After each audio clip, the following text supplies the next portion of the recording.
Hello guys, welcome sa ating trading channel, no? So ito yung kauna-unahang video natin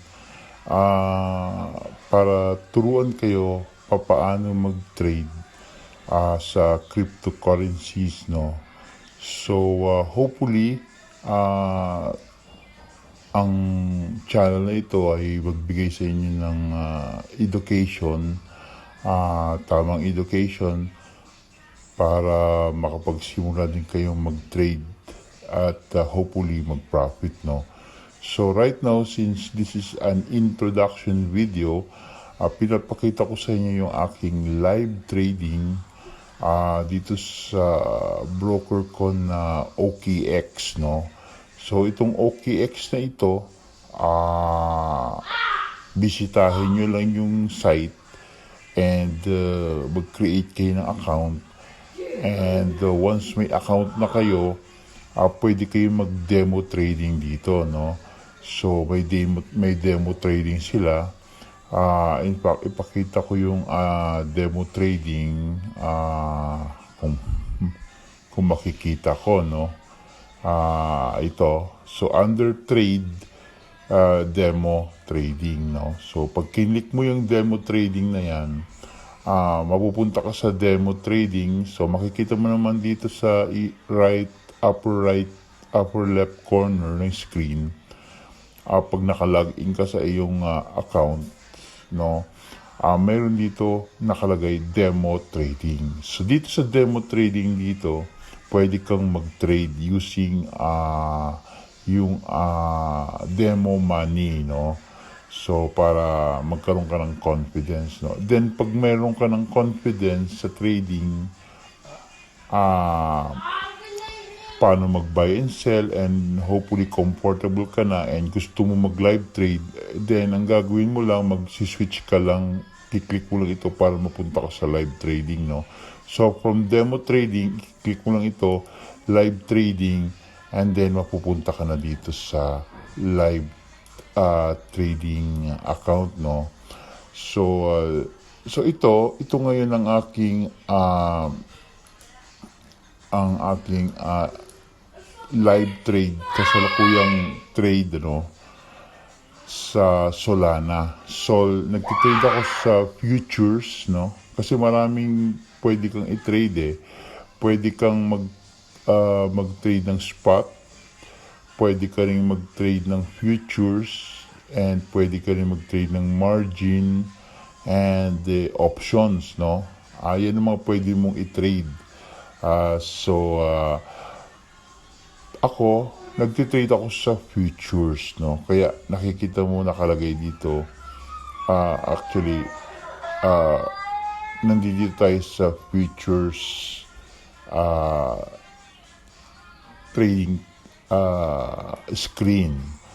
And right now, meron akong trade sa Sol USDT Perpetual, no? So, ito, kumikita na tayo ngayon, kasalukuyan meron na tayong profit na around 15%, no? So, nag-buy ako sa 170.07. Nag-sell ako sa 170.07. And right now, ang price ay nasa 168.57, no? So, meron akong positive stop loss dito. Ibig sabihin, kahit na mag-against sa akin ng market, protektado na ako, no? So, papakita ko lang sa inyo. Pag tinanggal ko itong stop loss ko, no? So, wala akong stop loss. Although profitable ako and I'm gaining 17% mahigit na. So dito ako nag-sell, ano, sa price na yan. And so far, meron na akong 17%. Now, what if mag-against sa akin ang market, umakit ang market, let's say from here, umakit papunta ron, and then, talo na ako, no? Matatalo ako. Kaya kailangan meron tayong protection. So, para maprotektahan natin ang ating sarili, kailangan nating kumbaga sa maglagay ng stop loss, no? Ayan, tatanggalin ko lang muna yung aking drawing screen. So, the way tayo maglagay ng stop loss dito at saka take profit is, pwedeng dito, scroll mo lang yan, i-click mo lang tong add TP under TPSL, maka-add ka lang, ganyan, pupunta ka sa entire position and then maglalagay ka dito ng stop loss kung saan mo gustong mag-stop loss, no? Kung saan mo gustong ipatalo.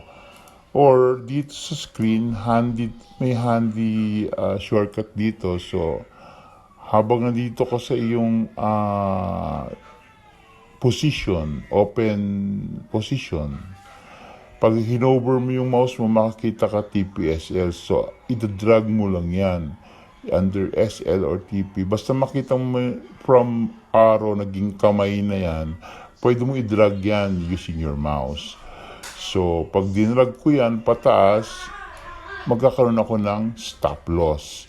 So, ibig sabihin, pag ito ang kasalukuyang price, pag ang price umakyat at na-hit yung ating stop loss, no? Mawawala tayo sa market at matatalo tayo ng this much, no? Negative this much, no? So, ngayon, since medyo gaining na tayo, no? Makikita mo rito, makikita mo rito medyo gaining na tayo, nasa 18% na, para ma-protection natin ang ating sarili, okay? Iuurong natin yung ating stop loss sa positive side. So, from negative stop loss, idadrag natin yan papunta sa positive stop loss. So, nasa iyo kung saan mo gustong ilagay ang positive stop loss mo. Pwedeng dito. So, ayan, na modify na yung order natin. Ibig sabihin, pag yung price na to from here, umakyat doon, at na-hit yung ating positive stop loss, may kita pa tayong this much kasi positive yung ating stop loss eh. Ito yung original nating sell position and dito tayo na stop out, positive tayo, no? Ngayon, since malalim na yung tinakbo ng market, no? Mula sa ating sell position, okay, from here, nandito na, kaya pwede na nating iurong yung ating stop loss na banda rito. Kunyari, yan. So, that way, kung mag-against atin ng market, lilisin lang muna natin yung ating arrow. Okay, pasensya na kayo kasi isang kamay lang ginagamit ko dahil yung isang kamay nasa phone. Yun ang ginagamit ko kasing microphone eh. Dahil wala namang microphone itong aking computer, kaya nagre-record ako sa cellphone. Cellphone yung ginagamit kong pang voice, pero ang nakikita nyo yung screen, yung computer screen. Kaya isang kamay lang ang ginagamit ko, no? So, dahil sa nilagay na natin yung ating stop loss sa positive side, okay, itong side na yan na yung ating lalim, no? From the cell, nandito tayo sa positive stop loss. So, kahit anong mangyari, kunyari, andito ang price ngayon, tapos biglang nag-reverse, umakyat, na-hit yung ating stop loss, may panalo pa rin tayong this much, in this case, $4.10. Yun ang ating panalo. So, pagka ganitong situation, win-win situation na tayo ngayon. Kasi kahit anong mangyari sa market, mag-against mo ng market sa atin kasi tayo'y nag-sell tapos nagtumaas kunyari ang price at nahit yung ating stop loss, then ano na tayo? Panalo tayo kahit paano, no? So, usually, karamihan ng mga trades ko ganito, no? But sometimes, pag mali ka ng direction ng market, mahihit lagi ang stop loss mo. So, nauunti-unti yung kita mo. Imbis kumikita ka, naluunti-unti ka nalulugi, no? So, hindi naman laging ganun. Minsan may market na maganda. Kagaya ngayon, maganda ang market. So, at least, tayo so far, gaining na tayo ng 19%, no? Pag kinlose all ko yan, let's say, iko-close ko itong position na to, no? Since isa lang naman itong position na to, kaya pag kinlik itong close all, ito lang ang mako-close, no?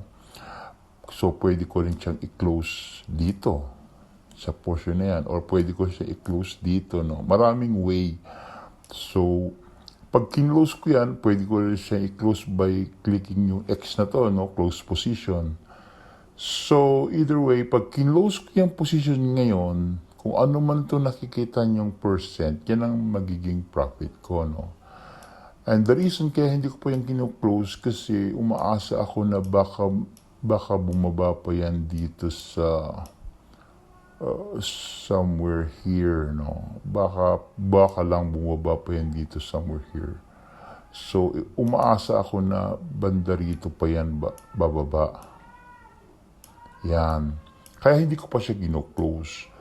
Pero nevertheless, kung sakali man na hindi mahit yung aking inaasahang take profit, protektado na ako ng positive stop loss. So it's either I win $4 pag nahit yung positive stop loss, or I win this much, no? So ano ba itong this much na to, no? Halimbawa, let's say, for example, nandito ang price. Yan, so 162 for example.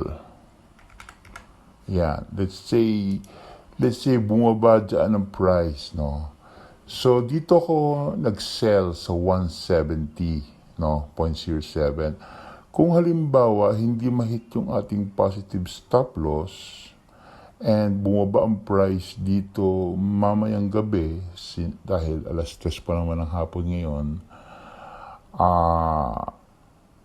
either mamayang gabi or bukas, kung bumaba ang price dito sa 162, malalaman natin kung magkano ang kinita natin kasi meron silang calculator dito, no? So pag kinlik ko itong calculator na to, okay, yan ang calculator natin.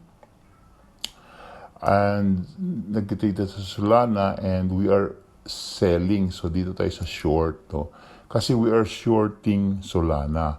So at the current leverage of 20x, no? So yan kasi ang leverage ko, 20x. So nag-entry tayo sa 170.07. And kung mag-exit tayo sa 162, okay, at ang amount ay ito ang amount natin, 3.8 sol, no? So 3.8 Solana ang ating tini-trade, no? So pag kinalculate natin yan, kikita tayo ng more or less nasa 94%, okay? 94.88%. And ang PNL natin in terms of pera, nasa 30.66. So hopefully 30.66 plus yung ating margin na 32, hopefully kikita tayo ng $62 to $63, ganyan. Kung aabot yung ating kung halimbawa hindi tayo mai-stop out at aabot ang price dito, no? At any rate, kung halimbawa naman na izo-zoom in ko lang, kung halimbawa naman na mahit ngayon yan, at kasi mukha namang tumataas, let's say mahit yan, may kita tayong $4, so hindi na ba sama? And then pwede naman ulit tayo mag-re-entry. Okay, pag halimbawa natin bumaba na ulit ang price, so pwede tayo mag-re-entry somewhere here, siguro sa 168.50 or maybe somewhere here. Basta makita natin na medyo bumaba na naman ang price, pwede po tayo mag-re-entry. So usually ganyan ang ginagawa ko, no? Mag-entry ako, tapos pag medyo gaining na, iuurong ko yung stop loss sa positive side, and then pag na-hit yung positive side, at nakikita ko bumababa ulit ang price, mag-re-entry lang ulit ako. So, usually ganyan, ganyan ang practice ko. So, hopefully, dahil ito ay introduction video muna, dahil first ever video natin ito, kaya pinapakita ko sa inyo. Kumbaga, sabihin nyo, patikim muna ito, and then hopefully, sa tulong ninyo, kung maraming magsusubscribe at magkaka-interest sa channel natin, ay unti-unti ko na kayong tuturuan kung paano mag-trade, bakit ako pumasok sa ganito, paano, saan magandang mag-entry, Ayan, makikita nyo mukhang mahihit, no? So, pag nahit yan, makikita nyo, itong position na ito, mako-close yan. And then, pag na-close yan, mawawala tayo sa market, matatanggal tayo sa market, and then, papasok na lang ulit tayo, no? Hintayin na lang nating ma-stop out tayo. O yun, na-stop out na tayo. So, ayan, so nakalagay, order filled, yan. So, nag-trigger na yung ating stop out kasi umakit ang market, na-hit yung ating positive stop loss, and kahit paano, nag-gain na tayo. So, meron na tayong $36, no? So, right now, pwede ulit akong mag-re-entry kung gusto ko, no? But, siguro mamaya-mayang konti kasi mukhang pataas pa naman yung market. Pag nakikita ko na halimbawa, let's say tumaas yan, then makikita ko medyo bumaba ng konti, and then makikita ko tumataas na ulit ng konti, and then medyo uma-action na siya ng pababa, and nakikita ko itong high, previous high ay mataas sa new high, or yung new high ay mababa sa previous high, and siguro dyan ako papasok para mag-re-entry ulit. Basta for today, medyo seller ako sa Solana kasi I feel downtrend ang Solana this day, no? So, ganyan. Yan ang matututunan nyo rito, hopefully, sa first ever video natin. So, kung ako sa inyo, mag-subscribe ako para na sa ganon, everyday pag meron akong mga videos na pinupost, ay hopefully mapanood ninyo at hopefully matuto kayo, no? So, in the meantime, hanggang dito na lang muna, and see you sa next video natin kung saan sisimulan ko na kayong turuan paano talaga mag-trade. Okay?